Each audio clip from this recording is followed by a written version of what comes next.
Ito naman yung bahay ko noon na maliit guys at pina-repair ko na, dinugtungan ko na para medyo lumaki naman. Ayan, medyo malaki na. Pinaalis ko na rin ang aratilis na puno.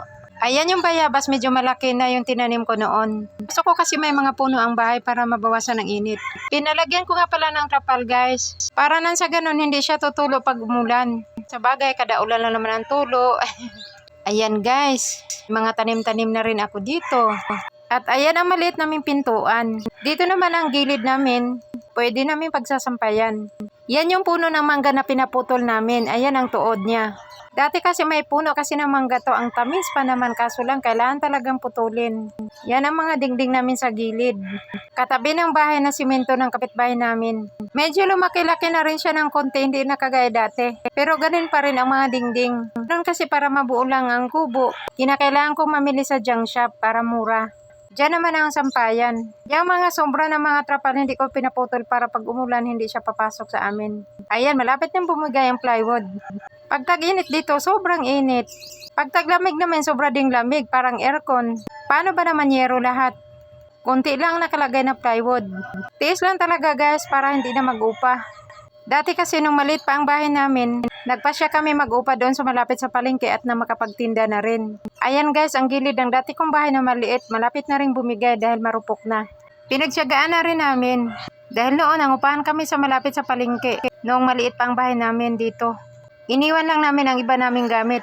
At ang dinala doon sa malapit sa palengke ay ang mga importanteng bagay lang. Ang habol kasi namin doon guys ay makapagtinda. Dahil nga malapit sa palengke. Inabot din kami na ilang taon doon mag-upa. Ayan ang kanal sa likod. Malapit na rin bumigay ang yero na dingding, yung dati kong maliit na bahay. Yung sa unahan lang kasi ang dinugtungan namin para lumaki. Pero sadyang marupok na talagang dating bahay namin na maliit. Ang medyo matibay lang ay yung bagong dugtong. Nga pala guys, noong nangupahan kami, inabot kami doon ng lockdown. Hindi na rin kami noon nakabayad ng 3 buwan na upa dahil nga sa lockdown. Kaya pinalayas kami na may-ari ng bahay. Kaya no choice, nabalikan ulit namin ang bahay namin maliit. Pinapadugtungan na lang para medyo lumaki.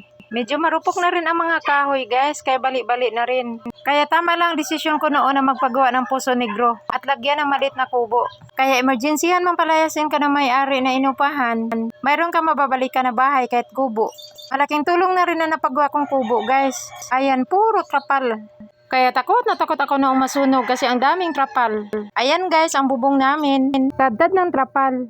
At nilagyan na lang namin ng mga kahoy pampabigat para hindi ilipad ng hangin. Dati, kayang-kaya ko pa siya akyatin. Ito yung loob namin. Ayan, bali-bali na rin ang kahoy. Pilit namin pinagkasya ang aming gamit galing sa inupahan namin noong pinalayas kami. Malaking aral na rin sa akin yung pinalayas kami guys. At least naasikaso ko na ang bahay kong maliit.